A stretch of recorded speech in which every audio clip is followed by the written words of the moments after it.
ಕಲಾಕರ್ ಗುರುಜಿ ಕಮಲಾಕರ್ ಭಟ್ ಗಂಡ ಡ್ಯೂಟಿಗೆ ಹೋದಾಗ ಒಬ್ಬಂಟಿ ಆಂಟಿಯನ್ನ ಪಟಾಯಿಸಿದ್ದು ಹೇಗೆ? ಉತ್ತರ ಕನ್ನಡ ಜಿಲ್ಲೆಯ ಸಿದ್ದಾಪುರದಲ್ಲಿ ವಾಸವಾಗಿದ್ದ ಸುಂದರ ಕುಟುಂಬವನ್ನ ಸಾಕುವುದಕ್ಕೆ ಗಂಡ ಬೆಂಗಳೂರಿಗೆ ಹೋದ್ರೆ ಸಮಾಜ ಸೇವೆ ಮಾಡುವುದಾಗಿ ಹಾಗೂ ಜ್ಯೋತಿಷ್ಯ ಹೇಳಿ ಉದ್ಧಾರ ಮಾಡುವುದಾಗಿ ನಂಬಿಸಿದ ಗುರುಜಿ ಕಮಲಾಕರ್ ಭಟ್ ಇಡೀ ಸುಸಂಸ್ಕೃತ ಕುಟುಂಬದ ಸುಂದರ ಮಹಿಳೆಯನ್ನ ಬುಟ್ಟಿಗೆ ಬೀಳಿಸಿಕೊಂಡು ಸಂಸಾರವನ್ನೇ ಆರಂಭಿಸಿದ್ದಾನೆ. ಜೊತೆಗೆ ಆಕೆಯ ಇಬ್ಬರು ಮಕ್ಕಳಿಗೆ ಕಿರುಕುಳ ಕೊಟ್ಟಾಗ ರಕ್ಷಣೆಗೆ ಬಂದ ಅಪ್ಪ ದೊಡ್ಡಪ್ಪನ ಮೇಲೆ ಹಲ್ಲೆ ಮಾಡಿದ್ದು. ಚಾಕು ಇರಿತಕ್ಕೆ ಮಹಿಳೆಯ ಗಂಡನ ಅಣ್ಣ ಸ್ಥಳದಲ್ಲೇ ಉಸಿರು ಚೆಲ್ಲಿದ್ದಾನೆ. ಇದೀಗ ಗುರುಜಿ ಕಮಲಾಕರ್ ಭಟ್, ಮಹಿಳೆ ಸುಚಿತ್ರಾ, ಆಕೆಯ ತಂದೆ ಲೋಕನಾಥ್ ಸೇರಿ ಹಲ್ಲೆ ಘಟನೆಯಲ್ಲಿ ಭಾಗಿಯಾಗಿದ್ದು 7 ಜನರನ್ನ ಪೊಲೀಸರು ಬಂಧಿಸಿದ್ದಾರೆ.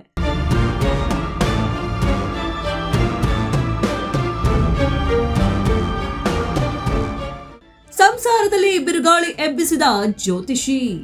ಬೆಂಗಳೂರಿನಲ್ಲಿ ಕೆಲಸ ಮಾಡುತ್ತಿದ್ದ ಮಹೇಶ್ ನಾಯ್ಕ್ 37 ವರ್ಷದ ಈತ ಅವರ ಹೆಂಡತಿ ಮಕ್ಕಳು ಊರಿನಲ್ಲಿದ್ರು.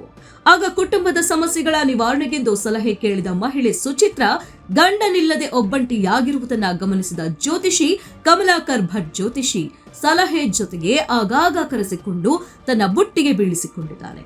ನಂತರ ಸಲುಗೆ ಹೆಚ್ಚು ಬೆಳೆಸಿಕೊಂಡು ಮಹಿಳೆಯೊಂದಿಗೆ ಅನೈತಿಕವಾಗಿ ಸಂಬಂಧ ಬೆಳೆಸಿದ್ದಾನೆ.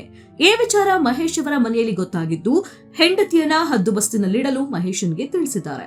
ಆಗ ಮನೆಗೆ ಬಂದು ಹೆಂಡತಿಗೆ ಬೈದು ಬುದ್ಧಿವಾದ ಹೇಳಿದ್ದಾನೆ. ಆದ್ರೆ ಜೀವನಾಧಾರಕ್ಕೆ ಬೆಂಗಳೂರಿಗೆ ವಾಪಸ್ ಹೋಗಿ ಕೆಲಸ ಮಾಡಲು ಹೋದಾಗ ಪುನಃ ಹೆಂಡತಿ ಗುರೂಜಿ ಸಹವಾಸ ಮಾಡಿದ್ದಾಳೆ. ಇದನ್ನು ಪ್ರಶ್ನೆ ಮಾಡಿದ ಗಂಡನನ್ನ ತೊರೆದು ಕಳೆದ 6 ತಿಂಗಳ ಹಿಂದೆಯೇ ಮಕ್ಕಳನ್ನ ಕರೆದುಕೊಂಡು ಸ್ವಾಮೀಜಿ ಮನೆಗೆ ಹೋಗಿ ಆಶ್ರಯ ಪಡೆದುಕೊಂಡಿದ್ದಾಳೆ.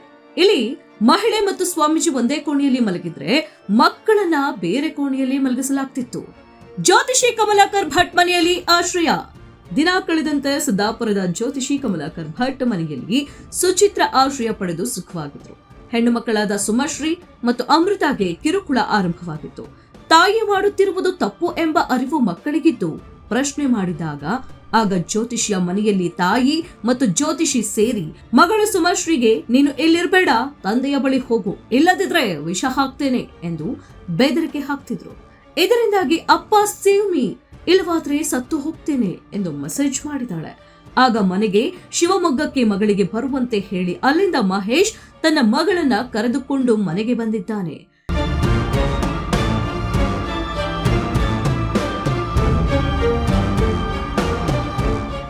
ಮಗಳ ರಕ್ಷಣೆಗೆ ನಿಂತ ದೊಡ್ಡಪ್ಪನ ಮನೆಗೆ ನುಗ್ಗಿದ ಡೆತ್ ಸ್ಕ್ವಾಡ್. ಮಗಳನ್ನ ಜ್ಯೋತಿಷಿಯ ಮನೆಯಿಂದ ಬಿಡಿಸಿ ತಂದು ತನ್ನ ಅಣ್ಣ ವಸಂತ ನಾಯ್ಕ್ ಅವರ ಮನೆಯಲ್ಲಿ ಇರಿಸಿದ್ರು.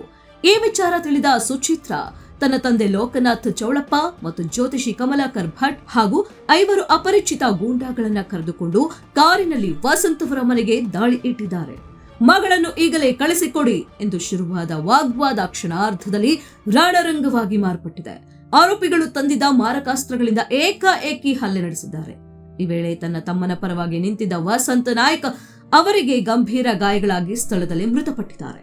ಗಲಾಟೆ ತಡೆಯಲು ಬಂದ ಮಹೇಶ್ ನಾಯ್ಕ್ ಹಾಗೂ ಪಕ್ಕದ ಮನೆಯ ಕುಮಾರ್ ಎಂಬುವವರಿಗೆ ಚಾಕು ಇರಿಯಲಾಗಿದೆ ಎಂದು ವಸಂತ್ ಅವರ ಪತ್ನಿ ಸಂಧ್ಯಾ ಅವರು ದೂರಿನಲ್ಲಿ ಉಲ್ಲೇಖಿಸಿದ್ದಾರೆ. ಕಾಕಿ ಬಲೆಗೆ ಬಿದ್ದ ಆರೋಪಿಗಳು. ಘಟನೆ ಸಂಬಂಧ ಸಿದ್ದಾಪುರ ಪೊಲೀಸ್ ಠಾಣೆಯಲ್ಲಿ ಗುಣೆ ನಂಬರ್ 23/26 ಅಡಿಯಲ್ಲಿ ದೂರು ದಾಖಲಾಗ್ತಿದ್ದಂತೆ ಪೊಲೀಸರು ಮಿಂಚಿನ ಕಾರ್ಯಾಚರಣೆ ನಡೆಸಿದ್ದಾರೆ. ಸದ್ಯ ಗಾಯಾಳುಗಳಿಗೆ ಆಸ್ಪತ್ರೆಯಲ್ಲಿ ಚಿಕಿತ್ಸೆ ನೀಡಲಾಗ್ತಿದೆ. ಜೊತೆಗೆ ಆರೋಪಿಗಳಾದ ಜ್ಯೋತಿಷಿ ಕಮಲಾಕರ್ ಭಟ್, ಸುಚಿತ್ರಾ ಮತ್ತು ಲೋಕನಾಥ್ ಚೌಳಪ್ಪ ಸೇರಿದಂತೆ ಒಟ್ಟು 7 ಜನರನ್ನ ಬಂಧಿಸಿದ್ದಾರೆ.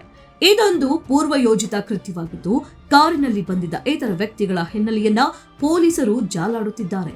ಕೌಟುಂಬಿಕ ಕಲಹಕ್ಕೆ ಜ್ಯೋತಿಷಿಯ ಪ್ರಚೋದನೆ ಮತ್ತು ಪತ್ನಿಯ ಹಠಮಾರಿತನವೇ ಈ ರಕ್ತಪಾತಕ್ಕೆ ಕಾರಣ ಎಂದು ಹೇಳಲಾಗ್ತಿದೆ.